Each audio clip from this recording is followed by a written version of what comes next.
Office లో పెట్టాను నేను మీటింగ్ అంటాను. అదే అనేది నీ పార్టీ నీ ఆఫీసు, మరి బయట వాళ్ళకందరికి ఎవరికి అట్లాంటి ఛాన్స్ ఎందుకు? మరి ఇంకోటి, నువ్వు అన్నయ్యకి చెప్పావా వెళ్ళి ఇట్లా కానీ ప్రెస్ మీట్ చూసి నీ అన్నయ్య నిన్ను అడగాల?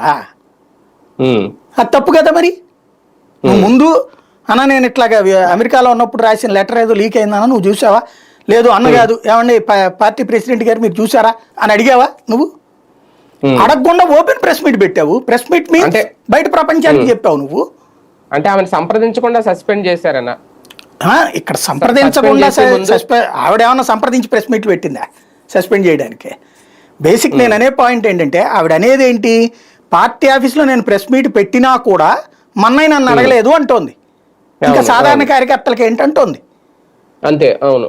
మరి ప్రెస్ మీట్ పెట్టే ముందు అన్నయ్యని అడిగావా? పోనీ పార్టీ ప్రెసిడెంట్గా వర్కింగ్ ప్రెసిడెంట్గా అడిగావా?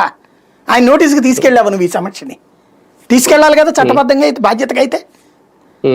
అప్పుడు ఆయన యాక్షన్ ఏంటనేది చూడాలి కదా. అప్పటికి కూడా యాక్షన్ తీసుకోపోతే అప్పుడు మాట్లాడావంటే ఒక అర్థం ఉంది. నేను ఓపెన్గా ప్రెస్ మీట్ పెట్టి చెప్తాను, మా అన్నయ్య నాకు ఫోన్ చేయలేదు, లేదా పార్టీకి వర్కింగ్ ప్రెసిడెంట్గా చేయలేదు. దెయ్యాలు భూతాలు అని మాట్లాడింది ఎవరు? నువ్వు కాదా?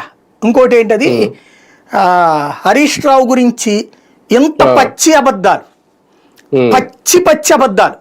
ఆయన అంటే మొదటి నుంచి ఉద్యమంలో లేడట, పార్టీ పెట్టాక 10 నెలల తర్వాత వచ్చాడట, ఏదో 1.5 డబ్బులు తీసుకుని వ్యాపారం చేసుకోవడానికి వెళ్ళిపోయాడట పార్టీ నుంచి. ఆయన డిప్యూటీ స్పీకర్ నుంచి బయటకు వచ్చేసాక ఈ రోజు కూడా ఈ లైవ్ ఇందరు